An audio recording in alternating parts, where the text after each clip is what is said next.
ఈరోజు మన చందమామ కథల్లో కరాల కథల్లో భాగంగా మార్తాండుడి తెలివి అనే కథ విందాం. కథ వినే ముందు నాదొక చిన్న రిక్వెస్ట్. మీరు గనక మా ఛానల్ని మొదటిసారి చూస్తున్నట్లయితే ప్లీజ్ తప్పకుండా సబ్స్క్రైబ్ చేయండి. ఇక కథలోకి వద్దాం. మగధ దేశాన్ని పాలించే మార్తాండు ధర్మస్వరూపుడు. ఆయన రాజ్యపాలనలో విలాసాలకు తావివ్వక ప్రజాక్షేమం కోసం అహర్నిశలు శ్రమపడేవాడు. రాజకీయ సమస్యల్ని గూర్చి చర్చించేటప్పుడు సమస్య కొలిక్కి వచ్చేదాకా కాలగమనాన్ని గుర్తించేవాడు కాదు. పరిపాలనా యంత్రాంగం సాఫీగా సాగుతున్నంత వరకు ఏ బిడదా లేదు. కానీ అందులో ఏ చిన్న మెలిక తిరిగినా దాని పరిణామం ఘోరంగా ఉంటుంది. సాధారణంగా అటువంటి అవరోధాలు చూచాయగా తలెత్తిన నిశిత దృష్టి గల మార్తాండుడి నుండి తప్పించుకోలేవు. అందుకే ప్రజల దృష్టిలో మార్తాండు దేవుడు. ఒకసారి నగర రక్షణాధికారి సూరవర్మ గురించిన కొన్ని ఆరోపణలు మార్తాండుడి దృష్టికి వచ్చాయి. అతడు పట్టుబడిన విదేశీ గూఢచారుల నుండి లంచాలు పుచ్చుకుని వారిని వదిలివేస్తున్నాడని రాజుకు తెలిసింది. సూరవర్మ తనకున్న అసాధారణ తెలివితేటల వల్ల తన అవినీతిని దాచాలనుకున్నాడని చాలామంది అంటున్నారు.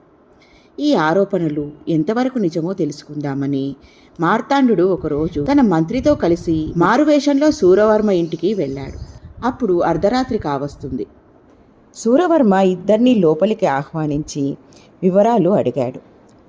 రాజు గొంతు మార్చి తమను విదేశీ గూఢచారులుగా పరిచయం చేసుకుని, మీ నగరంలో మాకు 2 రోజుల పాటు చాలా అత్యవసరమైన పని ఉంది.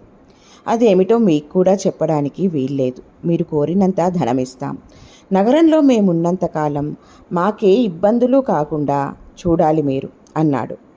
సూరవర్మ వారిరువురిని కొన్ని ప్రశ్నలు వేసి వాళ్ళు నిజంగా విదేశీ గూఢచారులేనని ధృవపరుచుకున్నాక, ఇది చాలా క్లిష్టమైన పని. నా విషయం బయటపడితే నా ప్రాణాలే పోవచ్చును. అయినా డబ్బు కాశపడి ఇందుకు ఒప్పుకున్నాను. కానీ మీరు నాకు 1,00,000 వరహాలైనా ఇవ్వాల్సి ఉంటుంది అన్నాడు. రాజందుకు ఒప్పుకుని వెంటనే తన అంగీలో నుంచి ఓ పెద్ద మూటను బయటకు తీశాడు. ఆ సమయంలో అనుకోకుండా ఆయన మెడలోని వజ్రాల హారం కూడా బయటకు వచ్చింది. రాజు చప్పున దాన్ని తిరిగి లోపలికి తోసేశాడు. కానీ ఈలోగానే ఆ హారం సూరవర్మ కంటపడింది. అలాంటి హారం మార్తాండ మహారాజుకి తప్ప వేరెవ్వరికీ లేదని సూరవర్మకు తెలుసు. వచ్చినవారు రాజు మంత్రి అని అతడికి అర్థమైపోయింది. సూరవర్మ డబ్బు మూట అందుకున్నాడే కానీ అతడికి కాళ్ళు చేతులు ఆడలేదు. అవినీతికి పాల్పడిన ఉద్యోగులపై మార్తాండ మహారాజు తీసుకునే నిర్ణయాలు కఠోరంగా ఉంటాయి. అది తలచుకుని ఇప్పుడు భయపడి ఏమి లాభం? ఇప్పుడు ఈ గండం గడిస్తే తను మళ్ళీ ఇలాంటి తప్పు చేయడు. కానీ తప్పించుకోవడం ఎలా? ఆలోచిస్తున్న సూరవర్మకు మెరుపులా ఒక ఆలోచన తట్టింది. అతడు రాజును గుర్తుపట్టినట్లు బయటపడక, అయ్యలారా, మీరు ఈ రాత్రికి నా ఇంటనే విశ్రమించండి. ఉదయం తీరుబడిగా మిగతా విషయాలు మాట్లాడుకుందాం అని చెప్పాడు. ఆ ప్రకారం రాజు మంత్రి ఓ గదిలో విశ్రాంతి తీసుకుంటుండగా సూరవర్మ రాజభటులను రప్పించి వారిద్దరినీ బంధించమని అన్నాడు. మేము నిన్ను నమ్మాం. నీవు నమ్మకద్రోహివి. యమలోకానికి వెళితే నీకు ఎవ్వరికీ పడని క్రూర శిక్షలు అమలు జరుగుతాయి అన్నాడు మార్తాండు తన అసలు వేషం బయట పెట్టకుండా. నన్ను నమ్మిన రాజుకు ద్రోహం చేయకపోతే నేను నమ్మకద్రోహినవుతానని మీరనడం హాస్యాస్పదం. మీ వంటి వారిని బయట పెట్టడానికి నేను నా గురించి దుష్ప్రచారం చేసుకుంటూ తప్పుగా పుకార్లు పుట్టిస్తున్నాను. మీరవి నమ్మి వచ్చి నా ఉచ్చులో పడ్డారు అంటూ వెటకారంగా నవ్వాడు. అప్పుడు మార్తాండు తన మారువేషంలోంచి బయటపడి, సూరవర్మ, నేను మార్తాండుణ్ణి. ఈయన మన మంత్రి. నీ దేశభక్తిని పరీక్షించడానికి మేమిద్దరం మారువేషాల్లో వచ్చాం.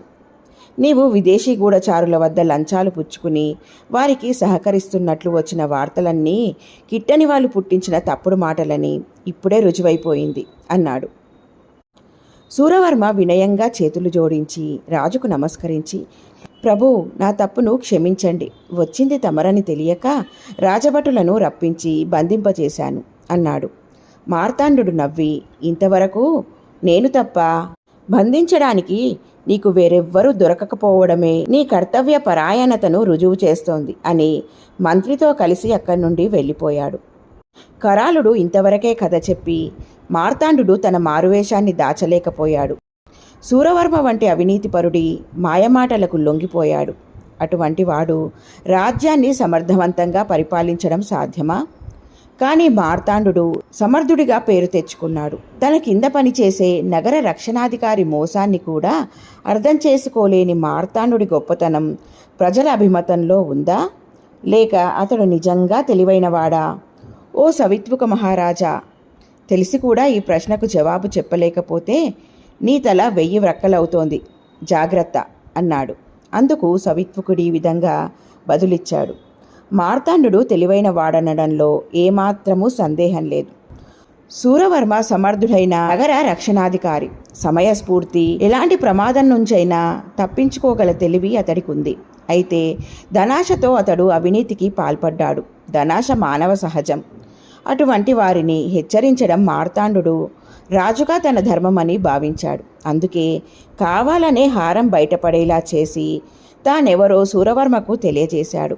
శూరవర్మ కొత్త ఉపాయం పన్నితే అది తనకు అర్థమైనట్లు పరోక్షంగా అతనిని హెచ్చరించడానికే మార్తాండు నువ్వు నన్ను తప్ప ఏ విదేశ గూఢచారిని పట్టుకోలేదు సుమా అని అర్థం వచ్చేటట్లు మాట్లాడాడు.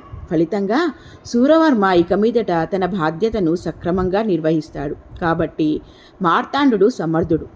సరైన సమాధానం రావడంతో సవిత్వకుడు ఎదురుగా ఉన్న యువతిపై కరాళుడి ప్రభావం నశించి ఆ కన్య ఎలుగుబంటిగా మారి పరుగు తీసింది. ఇలా ఉంది ఫ్రెండ్స్ ఈ కథ. బాగుంది కదూ? నచ్చిందా? అయితే లైక్ చేయండి. మీ బంధువులకు, స్నేహితులకు ఈ కథలను షేర్ చేయండి. మరిన్ని మంచి మంచి కథల కోసం మా ఛానల్ను తప్పకుండా సబ్స్క్రైబ్ చేయండి. మరొక మంచి కథతో మళ్ళీ కలుద్దాం. ఉంటాను మరి.